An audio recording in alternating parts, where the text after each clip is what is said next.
امریکہ کا وینزویلا پر حملہ، دفاعی تنصیبات کو نشانہ بنایا گیا۔ صدر نکولس مادورو کو اہلیہ سمیت گرفتار کر کے ملک سے منتقل کر دیا۔ امریکی صدر ٹرمپ نے وینزویلا کے گرفتار صدر کی پہلی تصویر پوسٹ کر دی۔ امریکی صدر نے کہا، مادورو بہت ظالم شخص ہے، اقتدار کی خاطر بہت لوگوں کو قتل کیا۔ امریکی فوج نے وینزویلا کے دل پر تاریخی حملہ کیا۔ میرے حکم پر امریکی فوج نے رات گئے وینزویلا کو نشانہ بنایا۔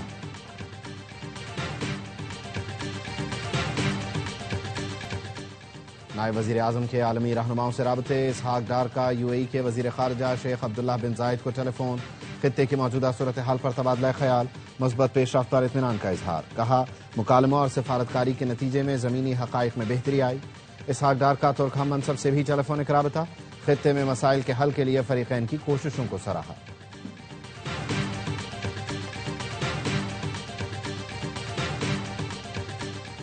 اور برزل پاس میں برفانی تودہ گرنے سے کیپٹن سمیت 3 اہلکار شہید۔ کیپٹن عصمت کی سربراہی میں ٹیم برف ہٹانے کے کام میں مصروف تھی۔ رات 2 بجے کلیئرنس آپریشن کے دوران ٹیم برفانی تودے کی زد میں آئی۔ آئی ایس پی آر کا کہنا ہے، آپریشن کے دوران 4 افراد ملبے تلے دب گئے تھے جنہیں نکال لیا گیا۔ شہداء نے دشوار گزار اور انتہائی سخت موسم میں فرائض کی انجام دہی کے دوران جان قربان کی۔ وینزویلا میں ایمرجنسی نافذ، فضائی حدود بھی بند کر دی گئی۔ وزیر دفاع نے ملک بھر میں فوجی دستوں کی فوری تعیناتی کا اعلان کر دیا۔ کہا، امریکہ ہمیں زیر نہیں کر سکتا، بھرپور مزاحمت کریں گے۔ کسی بھی غیر ملکی فوج کی موجودگی کو قبول نہیں کیا جائے گا۔ ملک کی مسلح افواج ڈٹ کر مقابلہ کریں گی۔ وینزویلا کے نائب صدر نے امریکہ سے دونوں شخصیات کے زندہ ہونے کا ثبوت مانگ لیا۔ وینزویلا کے حکام کا کہنا ہے، امریکہ ہمارے تیل معدنی وسائل پر قبضہ کرنے کی کوشش کر رہا ہے، اس کو کامیابی نہیں ملے گی۔ روس، ایران، کیوبا، کولمبیا، میکسیکو کی وینزویلا پر حملے کی مذمت۔ کیوبا کے صدر نے کہا، یہ پورے لاطینی امریکہ پر حملہ ہے۔ بین الاقوامی برادری وینزویلا پر مجرمانہ حملے کا نوٹس دے۔ کولمبیا کے صدر نے وینزویلا کی پارلیمنٹ کو نشانہ بنانے پر سلامتی کونسل کا اجلاس بلانے کا مطالبہ کر دیا۔ ایرانی وزارت خارجہ کا کہنا ہے، حملہ وینزویلا کی خود مختاری اور علاقائی سالمیت کی خلاف ورزی ہے۔ روسی وزارت خارجہ نے کہا، امریکی کارروائی کا کوئی جواز نہیں بنتا۔ برطانوی وزیر اعظم کیئر سٹارمر نے کہا، برطانیہ وینزویلا پر حملے میں شامل نہیں، عالمی قوانین کی پاسداری ہونی چاہیے، حقائق سامنے لانا ضروری ہے، ٹرمپ اور اتحادیوں سے بات کروں گا۔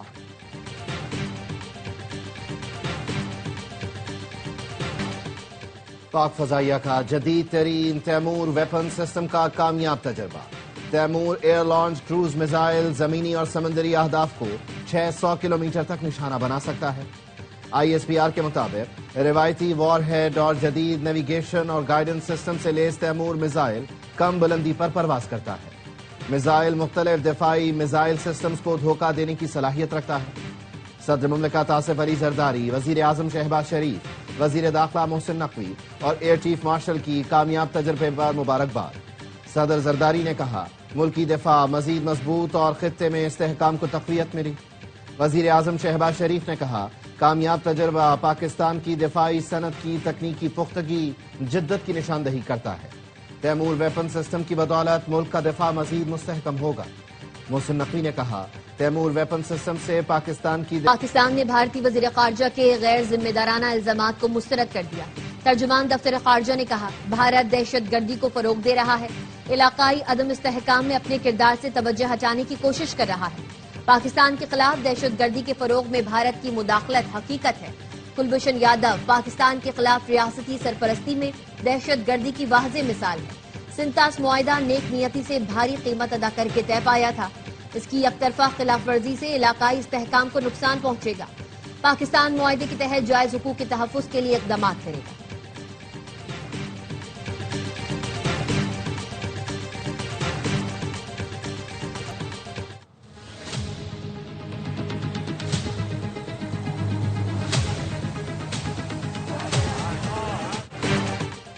ایران میں مہنگائی کے خلاف مظاہروں میں شدت آ گئی، 8 افراد ہلاک، متعدد زخمی، تعلیمی اور سرکاری ادارے بند۔ اقوام متحدہ کا ہلاکتوں پر اظہار تشویش، مظاہرین کے خلاف طاقت کے استعمال سے گریز کا مشورہ۔ ایران کے سپریم لیڈر کا کہنا ہے، حکومت مظاہرین سے بات چیت کے لیے تیار ہے، سازشی عناصر کو سزا دی جائے گی، امریکی دباؤ کے آگے کبھی نہیں جھکیں گے۔ وزیر خارجہ عباس عراقچی نے صدر ٹرمپ کا بیان غیر ذمہ دارانہ اور خطرناک قرار دیا۔ کہا، خود مختاری کی خلاف ورزی پر مسلح افواج کو معلوم ہے کہ کہاں نشانہ بنانا ہے۔ گزشتہ روز صدر ٹرمپ نے کہا تھا اگر مظاہرین کو قتل کیا گیا تو امریکہ مدد کو آئے گا۔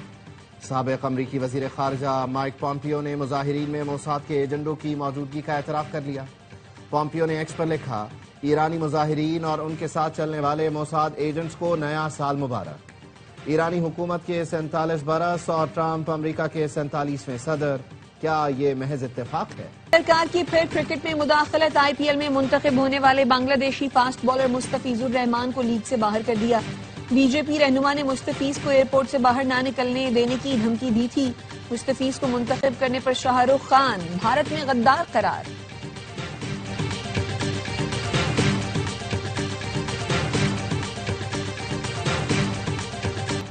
پشاور میں اسکول گیمز کے دوران بنو کا کھلاڑی بری طرح زخمی ہو گیا۔ فرسٹ ایئر کے طالب علم لائر شاہ ہائی جمپ میں لینڈنگ میٹ درست نہ رکھنے کی وجہ سے زمین پر آ گرا۔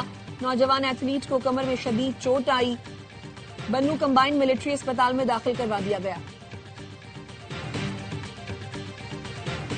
یو اے ای کے شاہی خاندان کی اہم شخصیت شیخ احمد بن خلیفہ سعید المکتوم کی کراچی آمد۔ وزیر بلدیات سے ناصر حسین شاہ نے ایئرپورٹ پر پرتپاک استقبال کیا۔ شیخ احمد بن خلیفہ سعید المکتوم پاکستان میں چند روز قیام کے دوران اہم شخصیات سے ملاقات کریں گے۔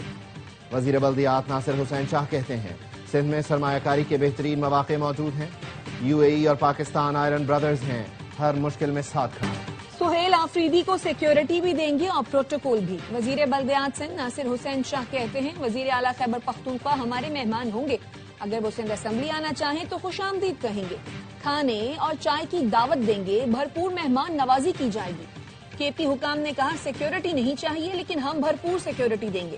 پرامن احتجاج کرنا سب کا آئینی حق ہے، ہم تنگ نہیں کریں گے۔ ہماری درخواست ہوگی کوئی پرتشدد احتجاج یا بدنظمی نہ کی جائے۔ مرتضی وہاب نے کہا سہیل آفریدی عوامی نمائندے ہیں، کراچی آئیں گے تو انہیں اجرک پہنائیں گے اور حسن علی ہوتی مارکیٹ میں برگر بھی کھلائیں گے۔ اسلام آباد کے ڈسٹرکٹ اینڈ سیشن کورٹ نے وزیر اعلیٰ خیبر پختونخوا سہیل آفریدی کے ناقابل ضمانت وارنٹ گرفتاری جاری کر دیے، گرفتار کر کے پیش کرنے کا حکم دیا۔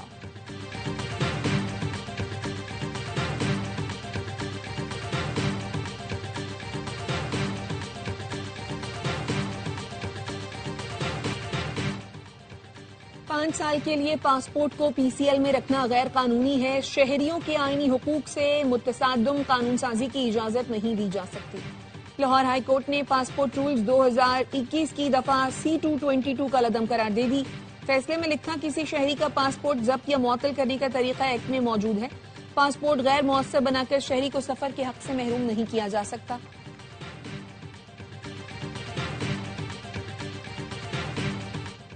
نیشنل ڈائیلاگ کمیٹی کا سیاستدانوں، وکلاء اور دانشوروں کا اجلاس بلانے کا فیصلہ۔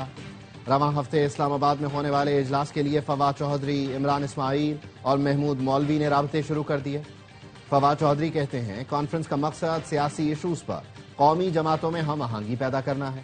ہم نے ذاتی مفادات پس پشت ڈال کر قومی فریضے کو ترجیح بنایا ہے۔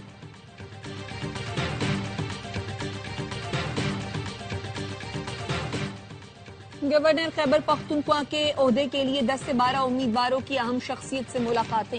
ملاقات کرنے اور انٹرویوز دینے والوں میں پی ٹی آئی رہنما بھی شامل۔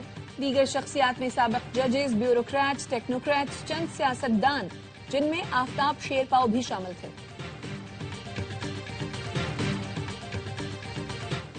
پنجاب میں امراض قلب کے لیے انٹرا ویسکولر سرجری کی جدید ترین تکنیک متعارف کرانے کا فیصلہ۔ وزیر اعلیٰ مریم نواز سے اوکلاہوما ہارٹ ہسپتال کے چیئرمین بورڈ ڈاکٹر نعیم طاہر خیلی کی ملاقات۔ مریم نواز کی انٹرا ویسکولر سرجری کے لیے جدید طبی آلات کی خریداری کی ہدایت۔ امریکی ڈاکٹر سرجری کی جدید تکنیک کی تربیت ڈاکٹروں کو دیں گے۔ بریفنگ میں بتایا گیا انٹرا ویسکولر سرجری روایتی اوپن سرجری کا جدید اور محفوظ ترین متبادل ہے۔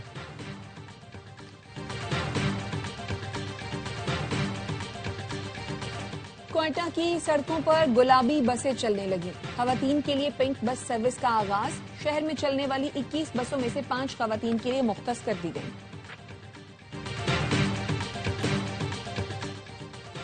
T20 ورلڈ کپ کے لیے پاکستان کا 20 رکنی ابتدائی اسکواڈ آئی سی سی کو بھجوا دیا گیا۔ بابر اعظم، شاہین آفریدی اور حارث رؤوف شامل۔ عثمان خان بطور کیپر پہلا انتخاب. محمد رضوان، سفیان مقیم، عباس آفریدی اور حسن نواز ابتدائی اسکواڈ کا حصہ نہیں. 20 میں سے 15 حتمی کھلاڑیوں کا انتخاب ہیڈ کوچ مائک ہیسن کریں گے. دورہ سری لنکا کے بعد ورلڈ کپ اور آسٹریلیا کے لیے اسکواڈ فائنل کیا جائے گا. T20 ورلڈ کپ 7 فروری سے بھارت اور سری لنکا میں شیڈیول ہے.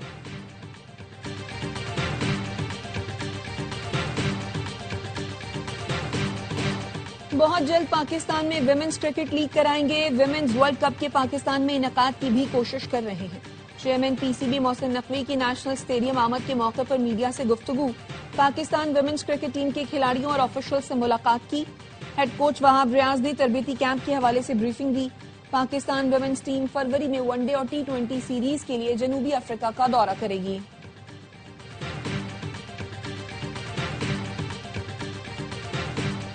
ملک کے بالائی علاقوں میں برفیلے مناظر، غضب کی ٹھنڈ. کالام میں درجہ حرارت -4، مالم جبہ میں -2 ڈگری ریکارڈ کیا گیا. خون جما دینے والی سردی میں سیاحوں کا ہلہ گلہ جاری. گلگت کی وادی نلتر کا حسن برف باری سے نکھر گیا. سردی بھی بڑھ گئی.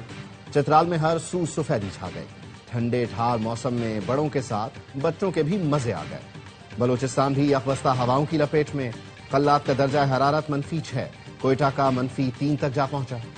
مری میں برف باری میں منچلوں کے خطرناک کرتب کی ویڈیو وائرل. مری ایکسپریس وے پر ڈرفٹنگ نیو ایئر نائٹ پر کی گئی. موٹر وے پولیس کو ملزمان کی تلاش.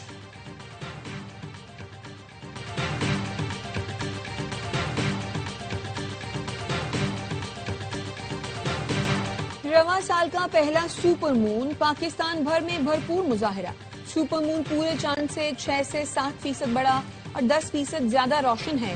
پاکستان میں 5:51 سے سپر مون نظر آیا. رواں برس کے پہلے سپر مون کو وولف مون کا نام دیا گیا. اور ARY فلمز کی نئی فلم آگ لگے بستی میں کا ٹیزر ریلیز. میگا کاسٹ میں شامل ہیں فہد مصطفیٰ، ماہرہ خان، جاوید شیخ اور Tabish Hashmi. ARY films, Salman Iqbal films اور بگ بینگ فلمز کی یہ شاندار پیشکش عید الفطر پر ملک بھر کے سینماؤں میں ریلیز کی جائے گی.